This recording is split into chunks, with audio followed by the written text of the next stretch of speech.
আসসালামু আলাইকুম। খাবার রেডি রেসিপিতে আপনাদের স্বাগত। আজ আপনাদের জন্য নিয়ে এসেছি তেঁতুবিহীন করলা ভাজির রেসিপি। আমরা সকলেই জানি করলা ভাজি একটি উৎকৃষ্ট গুণাগুণ সম্পন্ন সবজি, কিন্তু করলা ভাজি অনেকেই তেঁতুর জন্য খেতে পছন্দ করেন না। তাই আজ আপনাদের দেখাবো কিভাবে তেঁতু ছাড়া করলা ভাজি করা যায়। সাথেই থাকুন।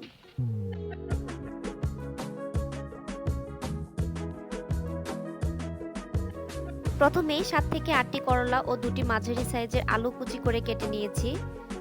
এবার কুসুম গরম পানিতে সামান্য পরিমাণ লবণ নিয়ে করলা ও আলু ভালো করে মেখে ধুয়ে নিব। কুসুম গরম পানি ও লবণ দিয়ে মেখে ধোয়ার ফলে তেঁতু ভাবটা চলে যাবে।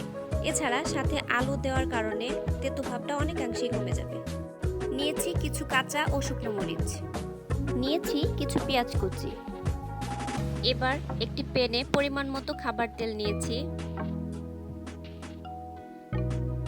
তেলটি হালকা গরম হয়ে এলে কিছু শুকনো মরিচ দিয়ে দিব।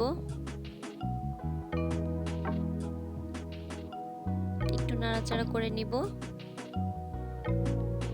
এরপর পেঁয়াজ কুচি ও কাঁচা মরিচ দিয়ে দিব। ভালো করে নেড়ে নিব। হালকা ব্রাউন কালার হয়ে এলে করলা ও আলু কুচি দিয়ে দিব।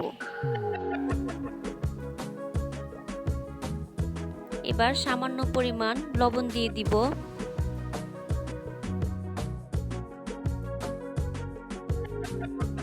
এবার ভালো করে নেড়ে চেড়ে নিব। 10 থেকে 15 মিনিট আমরা এভাবে নাড়াচাড়া করব। দেখতে হবে যেন ভালো করে সবকিছু মিশে যায়। একটু ভাজা ভাজা হয়ে এলে নামিয়ে পরিবেশন করব।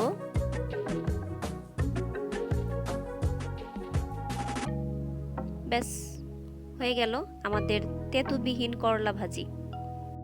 রেসিপিটি ভালো লেগে থাকলে অবশ্যই লাইক ও শেয়ার করে আমাদের সাথেই থাকুন। এরপরও যদি আপনাদের কোনো মন্তব্য ও সাজেশন থাকে সেটা কমেন্ট বক্সে জানাবেন। ধন্যবাদ সবাইকে।